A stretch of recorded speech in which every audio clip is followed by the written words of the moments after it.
Hello বন্ধুরা, আগের ব্লগে কিন্তু তোমাদের দেখিয়েছিলাম যে অফিস থেকে এসে আমি খাওয়া দাওয়া করছিলাম। তো তারপরে খাওয়া দাওয়া কমপ্লিট করে আমি কিন্তু একদম স্নান টান করে রেডি হয়ে গিয়েছি, কারণ আমাদের আগে থেকেই প্ল্যান ছিল যে শনিবার দিনকে সন্ধ্যাবেলায় আমরা একটু বারাসাতের দিকে যাব, কারণ মা কিছু একটা নেবে জামাষষ্ঠী উপলক্ষে, মানে দিতে হয় যেটা আর কি। তো মা নেবে না বলছিল, তারপরেও জোর করে বললাম যে চলো কিছু একটা পছন্দ হলে নেবে। তো মা কি নিল চলো দেখা যাক। কত সুন্দর বাতাবি লেবু হয়েছে, কি ইয়েটা হেভি লাগছে তো, পুরো এক থোকা বাতাবি লেবু। ও দেখো আমরা চলে এসেছি এখন বারাসাতের দিকে যাচ্ছি। কোথায় যেন যাচ্ছি, বারাসাতে যাচ্ছি হরিতলার দিকে।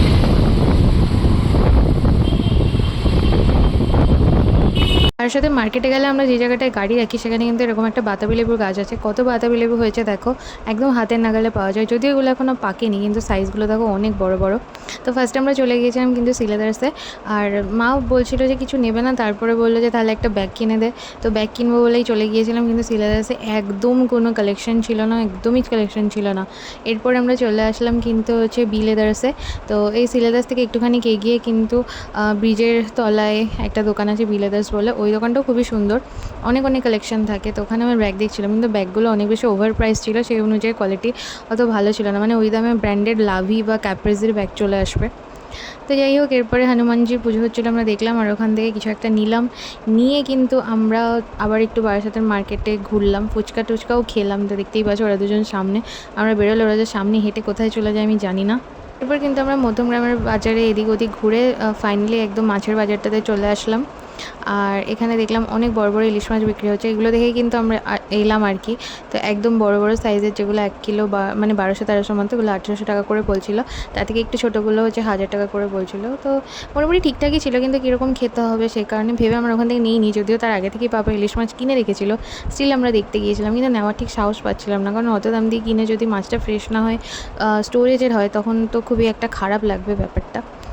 তো যদিও একজন নিচ্ছিলেন, ভালোই লাগছিল। তো এরপরে আমরা চলে আসলাম কাবাবের দোকানে। আর মধ্যমগ্রামে চৌমাথা থেকে স্টেশনের দিকে যেতে যে জায়গাটা আছে, ওখানে যারা থাকো বা যারা ওখানে যাতায়াত করো তারা জানো ওখানে কী পরিমাণ কাবাবের দোকান আছে, আর প্রত্যেকটাই খুব টেস্টি বানায়। আমরা 2 রকম নিয়েছিলাম, আর একটা নিয়েছিলাম চিকেন চিজ একটা কাবাব, ওটা দারুণ খেতে ছিল একদম, মানে খুবই খুবই টেস্টি, ভীষণ ভালো ছিল। একটু মানে প্রাইস বেশি ছিল, সেই অনুযায়ী খাবারও ভালো ছিল।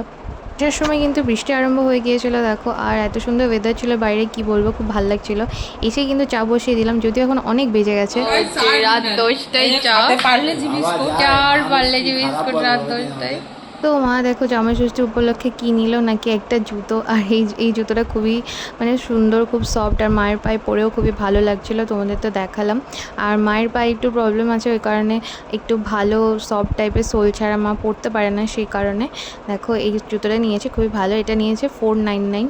চা খেয়ে গল্প করতে করতে এতটাই রাত হয়ে গিয়েছিলো যে মানে চায়ের পরপরে আমাদের ডিনার করতে হলো। তো অলরেডি আমরা অনেকটাই দেরি করে এসেছিলাম। তো আমি দুপুরে যেগুলো খাইনি সেগুলো মা রেখে দিয়েছিলো, যেটা হচ্ছে মাছের মাথা দিয়ে কচুর শাক, ইলিশ মাছ ভাজা, তেল আর পটল ভাজা, আলু সেদ্ধ, মানে অনেক ভালো ছিল খাবারটা। আর ইলিশ মাছের মাথা দিয়ে কচুর শাকের তো কোনো তুলনাই হয় না।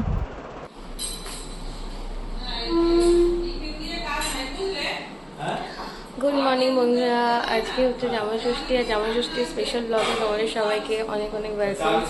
তো উঠেছি আর কটা বাজে পিছনে ঘুরিতে দেখতেই পাচ্ছ, 10টা বেজেই গেছে, অনেকটা দেরি হয়ে গিয়েছে। আর এখন আছে জোর কদমে রান্নাবান্না, চলো দেখাই কী কী রান্না হচ্ছে। বলো।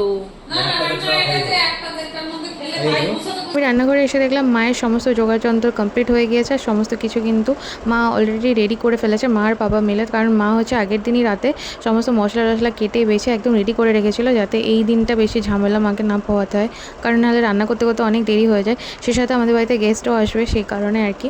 তো এদিকে তো জামাই আমার ভাই কেউই ঘুম থেকে ওঠেনি, আমি উঠে পড়েছি তো মাকে হেল্প করবো বলেই, কিন্তু এসে দেখি মায়ের কোনো হেল্প লাগবে না, সবই হয়ে গিয়েছে। তবে আমার একটা স্পেশাল রান্না করার আছে, দেখতে থাকো সেটা।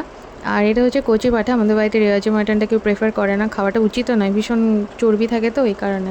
তো যখনই খাই আমরা এই একদম কচি পাঠাটাই প্রেফার করি। তো এটাই নিয়ে আসে বাবা, আর আমরা সবাই ওটাই ভালো খাই, তো সে কারণে নিয়ে এসছে। আর এদিকে দেখো ভাজাভুজি হচ্ছে, তো যেটা নাকি শুনেছি ওই 5 রকম ভাজা দেয় নাকি, যদিও আমাদের জামাইষষ্ঠীর কোনো নিয়ম নেই বা কোনো জামাইষষ্ঠীর আমাদের মানে হয় না আর কি, জাস্ট এই খাওয়া দাওয়াটার জন্যই আর কি, যে খাওয়া দাওয়া সেলিব্রেট করা, নাথিং এলস, আর কোনো নিয়ম টিয়ম আমাদের হয় না। আমাদের নেই ওইগুলো অ্যাকচুয়ালি। তো এইদিকে মা হচ্ছে চাল কুমড়ো চিংড়ি রান্না করেছে, যেটা তো এত সুন্দর দেখতে হয়েছে কি বলবো। আর সবথেকে মায়ের হাতে স্পেশাল যেটা, সেটা হচ্ছে ইলিশ মাছ ভাপা। এটা মা দই সর্ষে পোস্ত এগুলো দিয়ে করে, অনেক বেশি ভালো খেতে হয়। আর দেখতে দেখে যে কী দুর্দান্ত হয়েছে, তাহলে বুঝতেই পারছো কতটা ভালো খেতে হয়েছে। আমার মা রান্না কিন্তু খুবই ভালো করে। তো আর এদিকে মাছ ভাজার জন্য এক পিস রেখে দিয়েছে, তো এটা আমাদের বাড়িতে গেস্ট আসবে তার জন্য। আর এদিকে মাটনটা প্রায় হয়ে গিয়েছিলো বলে মা আমাকে বললো যে টেস্ট করতে, তো টেস্ট করার জন্য দিচ্ছিলো। আমি কোনোদিনও এইভাবে মাটন আমি টেস্ট করিনি, মানে রান্না হওয়ার সময়। আমি সবসময় হয়ে যাওয়ার পরই খাই। তো মা বললো যে লবণ টবণ ঠিক আছে কি না বা কিছু লাগবে কি না, সে কারণেই দিল। তো মাটন তো আর আমি ফেরাতে পারলাম না, সে কারণে একদম ব্রাশ করে আমি কিছু খাইনি, প্রথমেই মাটনটাই খাচ্ছি। একদম অকওয়ার্ডও লাগছিলো খুব, যে সকাল সকাল দাঁত মেজে এসে কেউ মাটন খায়। তো যাই হোক, তো টেস্ট করে দেখছিলাম, তো খুবই ভালো হয়েছিল। এত ভালো রান্না হয়েছিল কি বলবো, খুবই টেস্টি হয়েছিল রান্নাটা।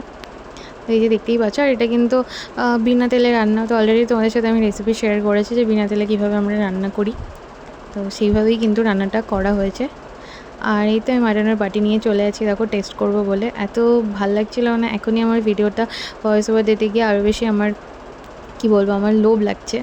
আর যেটা স্পেশাল রান্না করব সেটা কিন্তু রান্না করার জন্য আমি রেডি করে নিচ্ছি। তো বন্ধুরা, আমি স্নান করে চলে এসেছি, একটা ড্রেস পরেছি, তোমাদের পরে দেখাচ্ছি। আর এখন একটা রান্না করব, স্পেশাল রান্না। এই রান্নাটা হলেই শেষ হয়ে যাবে, সেটাই তোমাদের দেখাই, চলো। আমি আজকে রান্না করব কচু পাতা চিংড়ি ভাপা। তো এই রান্নাটা আমার বর খুবই ভালো খায়।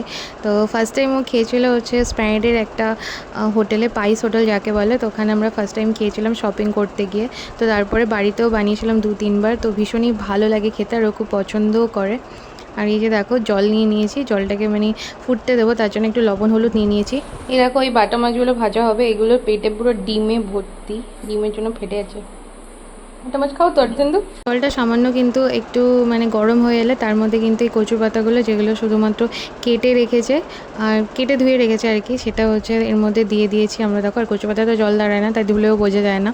তো দেখো এর মধ্যে দিয়ে ভালোভাবে কিন্তু একটু ডিপ করে নিচ্ছি, যাতে কচু পাতাগুলো একদম নরম হয়ে যায়। খুব বেশি সেদ্ধ করার দরকার নেই, কারণ নরম জিনিস তো এমনিই সেদ্ধ হয়ে যায়। আর এই পাতাগুলো কিন্তু আমাদের এখানে বাজারে কিনতে পাওয়া যায়। তো এগুলো হচ্ছে খাওয়ার পাতা, এগুলোতে গলা চুলকায় না। তারপরেও সামান্য একটু লেবু রস দিয়ে দিচ্ছি, কোনো কারণে যদি গলা ধরে সেই কারণে লেবু রস দিয়ে সেদ্ধ করলে ভালো। আর এদিকে মা দেখো চিংড়ি মাছ বেছে নিচ্ছে, কারণ এই রান্নাটার মেইন ইনগ্রেডিয়েন্ট হচ্ছে কচু পাতা, তারপরে যে চিংড়ি। বেশি করে চিংড়ি দিলে তবেই অনেক বেশি টেস্টি লাগবে। আর এখানে মশলার জন্য কিন্তু বেশি করে নারকেল নিয়েছি, নারকেল নিয়ে কিন্তু এটা ব্লেন্ড করে নিচ্ছি। আর এই দেখো কচু পাতাগুলো আমি জল থেকে তুলে নিয়ে ভাপানোর পরে একটা স্ট্রেনারের মধ্যে স্ট্রেন করতে রেখে দিয়েছি। আর চিংড়িগুলো নুন হলুদ মাখিয়ে নিয়েছি। আর এটার মশলার মধ্যে আছে কিন্তু কালো সর্ষে, সাদা সর্ষে, তিল, পোস্ত আর কাঁচা লঙ্কা লবণ দিয়ে কিন্তু ভালোভাবে বেটে নেওয়া হয়েছে। তো তিলটা দিলে অনেক ভালো লাগে খেতে। এরপর কড়াইতে তেল নিয়ে কিন্তু ফোড়ন দিয়ে দিয়েছি দেখো, কালো জিরে আর শুকনো লঙ্কা।